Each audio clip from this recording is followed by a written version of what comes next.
Mega power star Ram Charan నటించిన game changer చిత్రం ఇంత పెద్ద డిజాస్టర్ అవుతుందని ఎవ్వరూ ఊహించలేదు. ఇటు రామ్ చరణ్, అటు శంకర్ కెరీర్లో పెద్ద ఫ్లాప్ చిత్రాల్లో ఒకటిగా నిలిచింది. దిల్ రాజుకి కూడా అంతే. ఆయన నిర్మించిన అతి భారీ బడ్జెట్ చిత్రం ఇదే. శ్రీ వెంకటేశ్వర క్రియేషన్స్ బ్యానర్లో కూడా పెద్ద ఫ్లాప్ ఈ చిత్రమే. బిజీగా గడుపుతున్న లైఫ్ లో చిన్న బ్రేక్ తీసుకుని ఎంజాయ్ చేయాలి అనుకుంటున్నారా? అయితే వెంటనే ఆర్వీ వెకేషన్స్ ప్రైవేట్ లిమిటెడ్ ని సంప్రదించండి. మరిన్ని డీటెయిల్స్ కోసం సంప్రదించండి 7997979960. శంకర్ గత చిత్రాల కంటే గేమ్ చేంజర్ పర్వాలేదు, కానీ పూర్తి స్థాయిలో ఆకట్టుకోలేదు.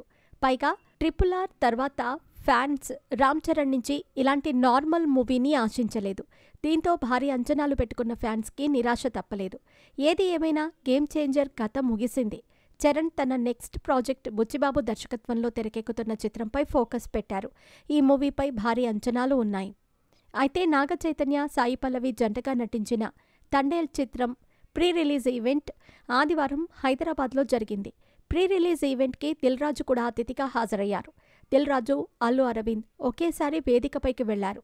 దిల్ రాజు ప్రసంగించే ముందు అల్లు అరవింద్ మాట్లాడారు.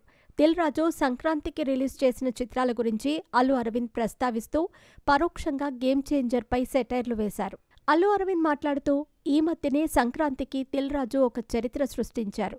ఒక సినిమానేమో ఇలా తీసుకెళ్లి అంటూ నేల వైపు చూపించారు. మరో సినిమాని అలా తీసుకెళ్లారు అంటూ ఆకాశం వైపు చూపించారు. నేల వైపు తీసుకెళ్లిన చిత్రం గేమ్ చేంజర్, ఆకాశం వైపు తీసుకెళ్లిన చిత్రం సంక్రాంతికి వస్తున్నామని ఆయన ఉద్దేశం. అల్లు అరవింద్ వ్యాఖ్యలతో దిల్ రాజు పగలబడి నవ్వారు. కానీ అల్లు అరవింద్ కామెంట్స్ మాత్రం మెగా అభిమానులకు షాకింగ్గా మారాయి. గేమ్ చేంజర్ చిత్రం గురించి ఆయన ప్రస్తావించిన విధానం అవమానకరంగా ఉందని అంటున్నారు. అదేవిధంగా దిల్ రాజు ఐటీ అధికారులని కూడా రప్పించారు అంటూ అల్లు అరవింద్ సెటైర్లు వేశారు.